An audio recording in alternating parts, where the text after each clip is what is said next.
nothing and you'll be happy. That's what Trudeau's World Economic Forum says. And Trudeau is a World Economic Forum man. He loves going over there to feel important. He does that by hanging out with famous globalist celebrities and infamous globalist celebrities too. That's him here with George Soros and Chrystia Freeland, whose job before becoming an MP was as Soros's official biographer. I don't think most Canadians know that. Freeland is the only cabinet minister in the world that I'm aware of who's on the board of the World Economic Forum. There are other politicians who are obedient to Klaus Schwab, but none of them are so brazen as to advertise that fact in public and be on the board. And Klaus Schwab brags about it too. What we are very proud of now is the young generation, like Prime Minister Trudeau, President of Argentina and so on, is that we penetrate the cabinets.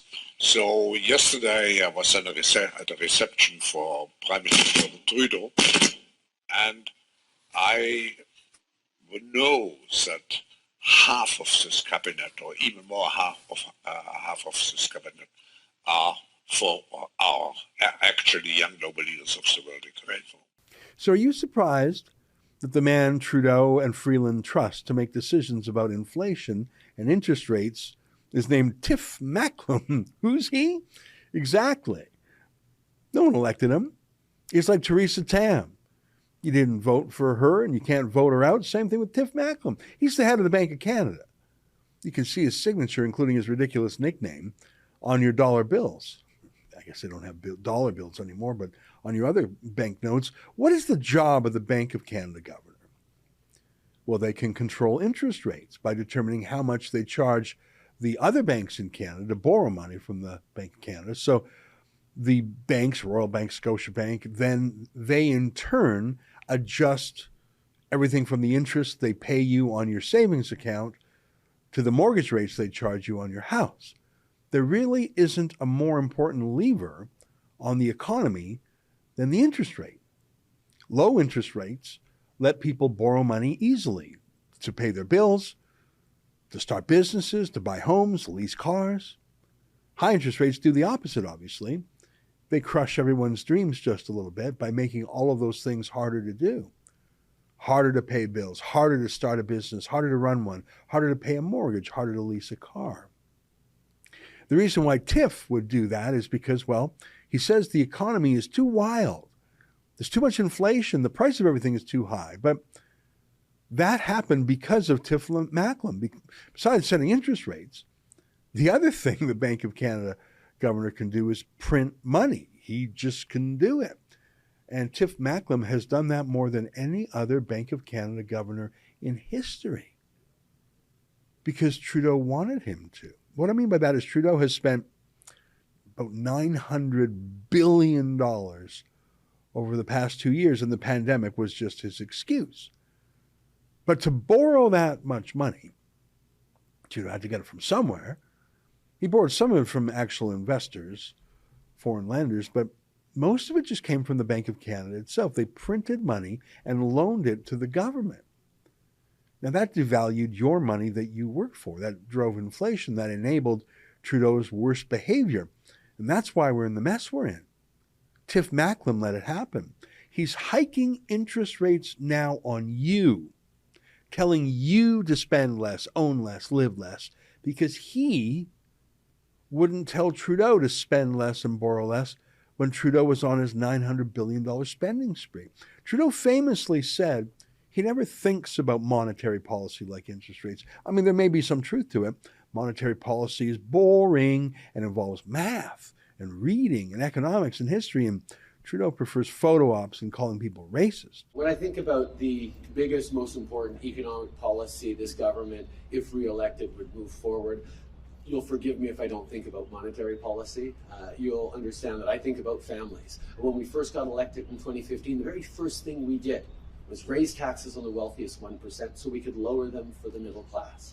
And similarly, a re-elected Liberal government will continue to invest in supports for families, for students, for seniors, investing in housing, because we know it is not right that so many people right here in the Lower Mainland and indeed across the country can't afford their first home.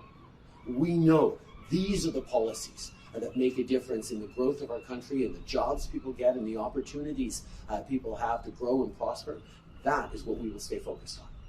I'm not sure if I actually believe him. I think he thinks about monetary policy, but only in a way will Tiff Macklem continue to print money to let Trudeau do whatever he wants. Build back better, more climate BS, buy 400 million doses of vaccines, whatever. And Tiff Macklem, like Theresa Tam, like Brenda Lucki of the RCMP, does whatever Trudeau tells him to do. He's even got that Trudeau arrogance down pat. That's an important reason why these international inflationary pressures have broadened in the economy. And by front-loading our interest rate response, that will cool demand, allow supply time to catch up and take the steam out of those domestic inflationary pressures. And as I just stressed in the previous question, it's critical that we keep inflation expectations well anchored so that when those international pressures ease off, inflation does come back down to target. You know, it was just a month or two ago that someone who really does understand monetary policy and inflation and central banking, Pierre Poilievre, criticized Tiff Macklem for getting us into this mess. Frankly, it was probably a bit obscure for most people at the time. We all know who Theresa Tam is. She's the nutcase who told us to wear a mask while having sex. But Tiff Macklem is far from a household name. But Pierre Poilievre knew who he was, knew he was the one flooding the market with fake money, printing money. It really is like counterfeit money in a way. You pour that much printed money into the system, everyone else's money is devalued. What you just saw was an excerpt from my nightly show, The Ezra Levant Show. Every weekday I do a monologue. Usually it's about half an hour. Then I interview an interesting guest, and then we read my hate mail or my fan mail, whichever is more fun. It's only available behind a paywall, though. That's how we pay our bills here at Rebel News. We don't take a dime from Justin Trudeau. But the good news is it's only $8 a month, about half the price of Netflix. And in addition to my nightly show, you also get weekly shows from 4 other friends here at Rebel News. So you're getting 36 shows a month just for $8. I think it's worth it. And even if you're not quite sure, do it anyways, because we rely on viewers like you to keep us free and independent. I promise you I'll never take a dime from Trudeau. Just go to rebelnewsplus.com and click subscribe. Thanks.